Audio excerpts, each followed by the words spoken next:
Hey, Hey, what are you doing in here? I'm waiting for you. Have you been in here since October? Yeah, we did the recap video, and it's time for season 2 of Rebuild Mark. So I've been waiting to get started. It's February. Well, you left plenty of treats.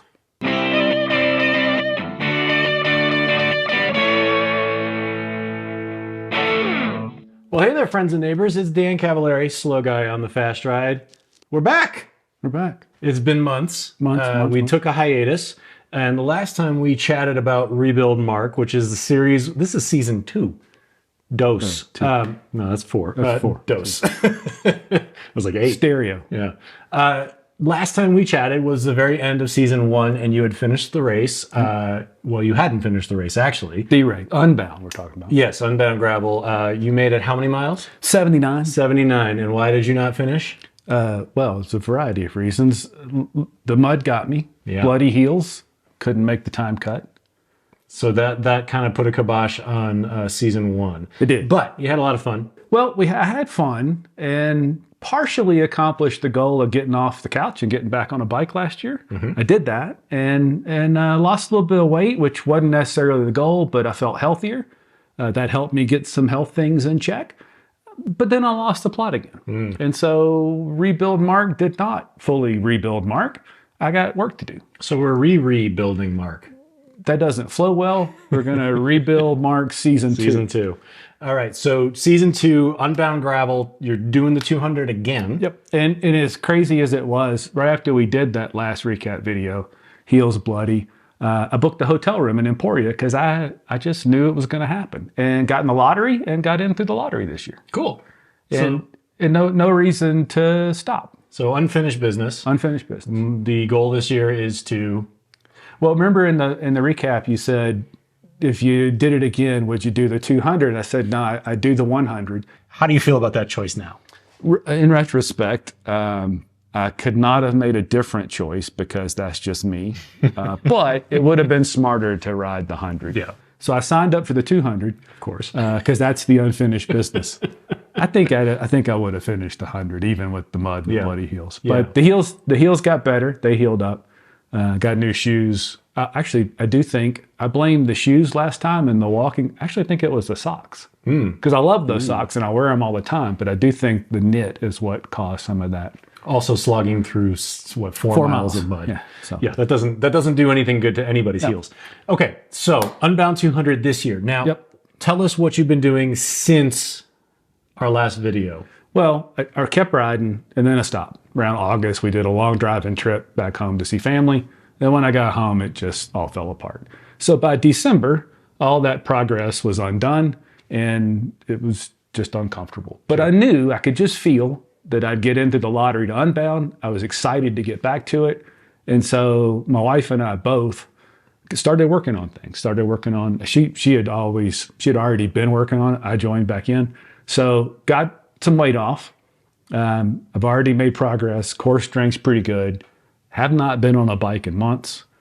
But that part, I don't mean it to sound like it doesn't matter. It certainly matters. But I got 20 years plus of riding bikes and muscle memory and all that. I got to focus on the other parts because last year I think I was looking for some validation of, oh, don't worry about it. You've done these things before. It'll just work out.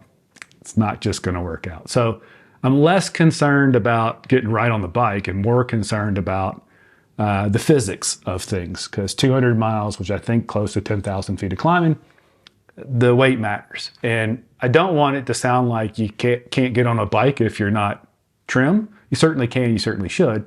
But in the case where there's just no reason for me to be carrying 30, 40 extra pounds, that's thousands of watts needed over the course of thousands of calories extra needed over the course of that event. So get that off, keep working on the core strength, work on the flexibility, and then get on the bike, certainly as soon as possible. But I think I need to switch some things and be a little more realistic about what can help me get through that. So last year, we had the benefit of some pretty great sponsors. Alchemy Bicycles last year equipped you with a bicycle, which was awesome. But you did struggle with some fit issues. No fault of the bike. It was mostly just, I don't think it was the bike. I think it was I needed more time. But one of the things when I used to do these kind of crazy things, and remember, this is the first time I've not finished something like this. I've done multiple Ironman events and on little training and gotten through them. This is the first one last year that I didn't finish. So I'm trying to put myself back in that mindset of what were the things I did back then, because I certainly didn't do efficient training. What did I do to make up that difference? And funny, one thing I used to tell people about Ironman events is there's about 40 moving parts to complete an Ironman. I'm really good at 38 of them. I just don't run and swim very much at all. So I want to look at it this way for Unbound. What are the 30 or 40 moving parts? And if we know I'm not going to have years of that kind of riding in my legs, which I don't, and we know at best I'm going to have 2,500 miles between now and then, what are the other things I need to do to get that mentality back to make sure I've got those things dialed? So that's really where I want to focus. One of those things used to be, I had this saying, I will not be outgeared. And while the bike last year I thought was a beautiful bike and it rode well, and I didn't think I needed anything extra, I also only rode 79 miles and did it quite slowly. So in that spirit of I will not be outgeared, I got to thinking about what is the bike that's pushing the edge for these kinds of events? And the answer to that was the Specialized Diverge STR. So Specialized is supporting Rebuild Mark Season 2. But that seems to be, if I go out to the edge of what is a gravel bike and what's being done to make events like Unbound, not necessarily more comfortable, but more efficient, that's the bike that seems like it's on the edge. So that's what we went after, and that's what I'll be riding. Yeah. So the Diverge STR, if you are not familiar, has Future Shock front and rear. It's not a lot of movement, but it's enough to keep a lot of that vibration off your body while allowing you to still take advantage of a really race-oriented frame that's stiff and all that. So we'll be talking a lot about the bike in subsequent videos, a lot about the gear that Specialized has equipped us with. And Mark, what are your goals for this year besides just getting beyond that 79 miles and finishing? That's another part of the attitude difference. Last year it was putting off the expectation and I'll just finish. I want to beat the sun this year. Which means I think 8:45 p.m., which is pretty fast, around 14 miles an hour, which in that terrain for me will be not a gimme. But that's going to be the goal. We're going to switch this around a little bit. I'm not fast. I'm not going to magically become fast, but I think I can get to the point where I beat the sun, and even if I don't, be a lot closer to that. So it's not really shooting for just finishing before 3 a.m. I think is the cutoff. It's being up there and being able to ride with groups of people and had that experience more so than last year where I spent much of the time alone. So last year, you spoke with Kristen Legan, who is the Unbound XL winner last year. So she's got some great miles in her legs and some great advice for you. And you can listen to that podcast episode. The link's down there below. What did you learn from Kristen that you're going to take into account for training for this year? Well, consistency. I mean, she really stressed that, and I didn't consciously not listen. It just didn't work out last year. So the consistency on the bike, not necessarily needing to get all the miles ahead of time, but get the good miles, the quality miles, find those places. And now I have extra experience and I know what Kansas terrain's like, and I didn't know that before.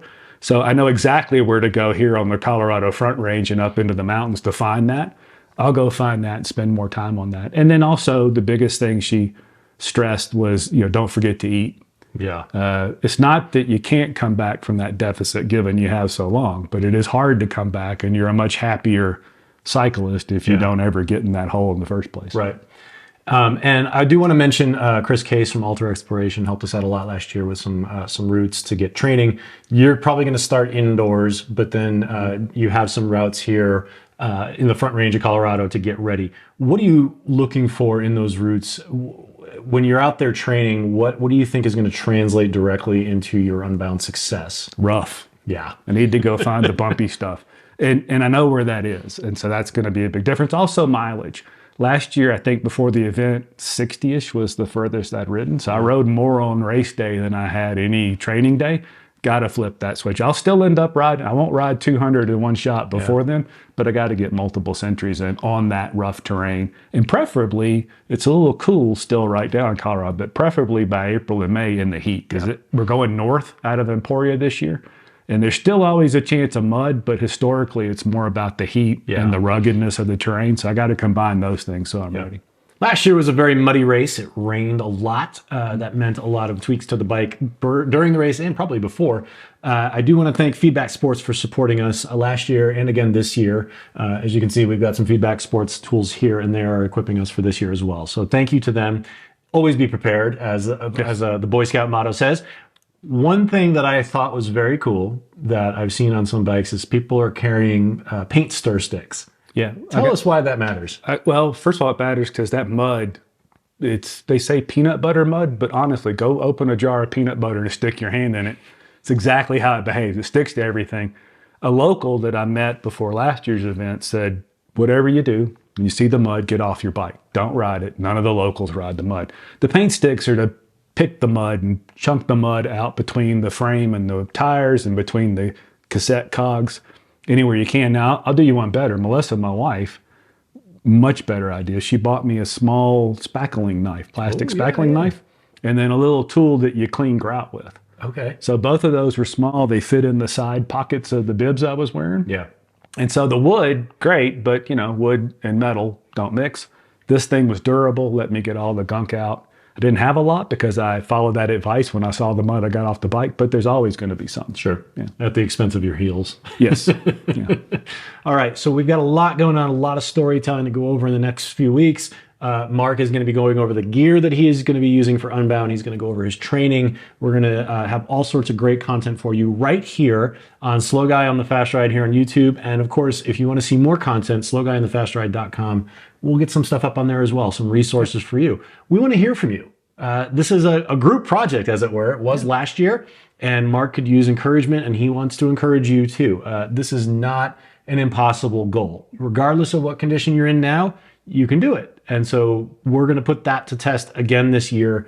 Mark is going to basically start from zero and go to Unbound. And you can do a similar project even if you're not going to Unbound. We're here to support you. So please do. If you're here and you're on the front range, let's ride. Because one of the things I didn't do last year was ride a lot with people. We rode once.